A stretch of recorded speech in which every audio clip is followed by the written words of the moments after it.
Hi guys. So, sorry I missed last week. Kayla, I'm fine. Everything's good. Work was really stressing me out, and I had a lot of stuff going on, and it was just a little bit overwhelming.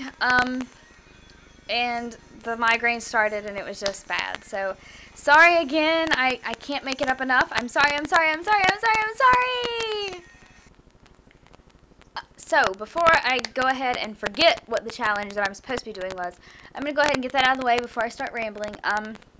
This week, we were supposed to do a review, and I generally am not good at reviews at all, because I find myself the extreme one way or the other. Like, I'm either completely for it and think it's awesome, or completely against it and think it sucks. I'm never, like, in the middle, so I didn't really know where to start with a review because I haven't really done anything new lately that I can review. I guess I could review something old, but that just seems kind of lame. Lame. Totally lame. So I guess what I'll do is just review a recent book series that I read. Now, before I go ahead and get into that, I want to say that I do not like romance stories or chick books like The Notebook and stuff like that. It's just hard for me to get into those. And the last book that I read, I think I had mentioned on here before, was by Christopher Morse. So it was a comical, historical fiction type of book. And I was having a lot of trouble getting back into my James Patterson, Stephen King, Dean Koontz kind of deal. So I was like, I need a book that's going to be a quick, short read that I don't want to put down, and it needs to be dramatic and a story of someone's life. And so I decided to try this book that I actually got recommended by a YouTuber who I love watching the videos for. And it was called The Summer I Turned Pretty. Basically what it's about is this girl goes to this summer house with her mom and her mom's best friend and her kids every single summer. And she's like the only girl, and she's the youngest of all the children. So she's kind of been always left out. And then this particular summer, she apparently grew up a little and became, you know, a girl. And they stopped thinking her of as a young person and started looking at her as a girl. And so she got the attention from both of the boys that she had always secretly liked the attention from. And so basically it's her story as to how she's going to pick the guy she always thought she was in love with, or if she's going to pick the guy that's showing her attention and making her feel good about herself, and all this dramatic stuff thrown all in there. And it's definitely not something that I normally would read. But I started the book and I couldn't put it down, and I absolutely loved it, and I finished it, but it was like this huge cliffhanger. So I'm like, oh my god, I have to get the second book. So I went and got the second book. Now, I would show you what they look like, but I read them on my Kindle, which if you don't have, that's something else that I should review. A Kindle. I love it. Anyway, so I got the second book, and I read the entire second book, and I'm like, oh my gosh, I have to find out what happens in the third book. And there's only 3 in the series. The last one is pretty new. It just came out in the last of April. So I was like, yes! I have to get the third book. So, of course, I got the third book, and I read the third book, and I couldn't be happier with the way things ended. And I absolutely loved the entire series, even though it's not my general genre. It's definitely not my forte normally, but I really loved the entire series. So I really think it's awesome. If you're a reader, you should read it, even if you are a guy, because it's still a good read. And they're short, quick reads. I actually read the entire series in like 3.5, 4.5 days, and I work. So, you know, I don't really have that much time to read. So it was really good. I enjoyed that a lot. So that made me feel good. That's pretty much my review on that. I would tell you who read it and what the name of the other books are, but I'm lazy and didn't do any research before I started this video. Oops. I feel like no one ever listens to me. Ever. I feel like no one ever listens to me. Matt, get down. Matt, get down. Matthew? Also, today, I live close to work, so I was walking to work this morning, and there was a garbage truck. Like the city garbage truck picking up garbage, and that's not unusual on a Monday morning, but the truck was like crooked in the middle of the street so no one could get by, and the guy that was driving could not get it to back up where he wanted it to. I mean, he was trying really, really hard to like try to maneuver it, but instead he hit a pole, and then he hit a tree, and I was afraid he was going to hit a car or me, because I'm standing right there trying not to go because I don't know what this guy is doing. And then he's yelling out the window at the guy sitting behind him about pressing the brakes. And it dawned on me, do garbage truck drivers not have access to the brakes? Like, is that controlled by someone else? Because if so, that sucks. So I need to update you on 2 weeks of happenings in my life, which really isn't that much.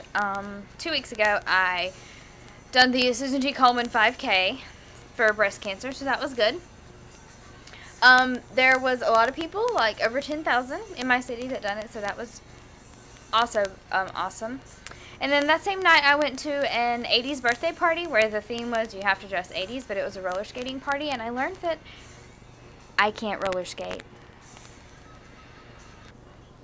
I am absolutely addicted to HGTV.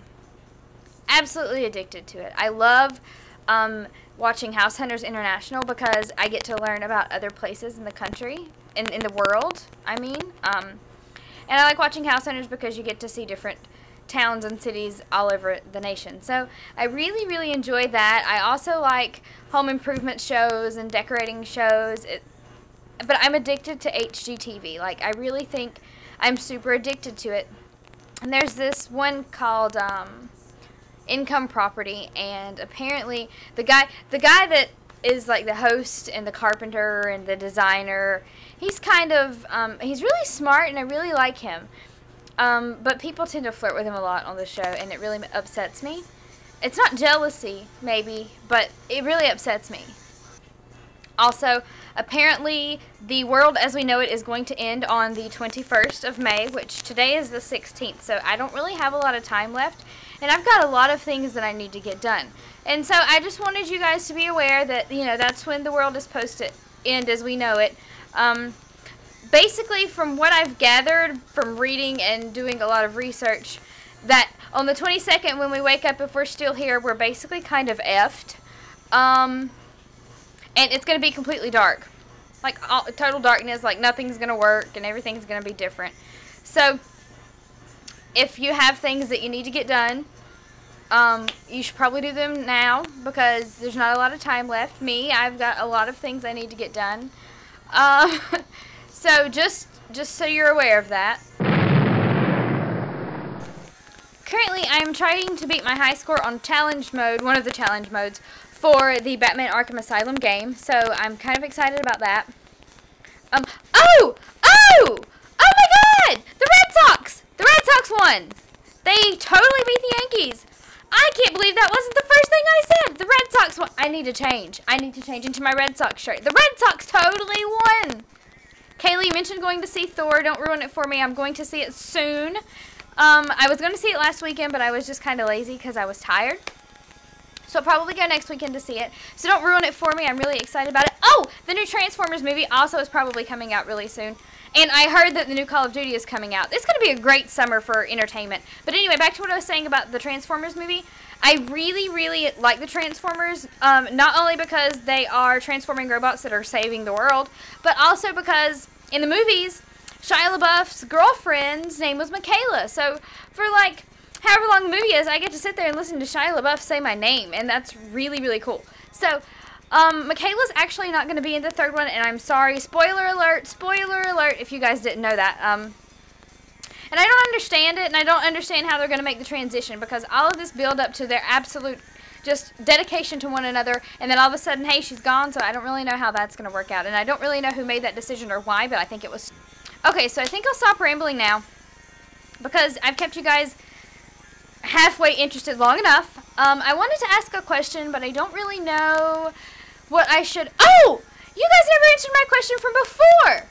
That's right. Okay, so I asked a question, I don't know, 2 or 3 weeks ago, about Casper the Friendly Ghost, and I don't know if I just forgot to put that part in my video, I didn't check, or if, I don't know what happened, but Casper the Friendly Ghost, at the beginning of all the episodes, the cartoon, he's alone, and so he makes all these friends during the episode, and then the next episode he's alone again. So I think it's kind of messed up, and I just want to know what your theory is as to where Casper's friends go, because I have my own theories, but I think it would be really interesting to listen to other people's.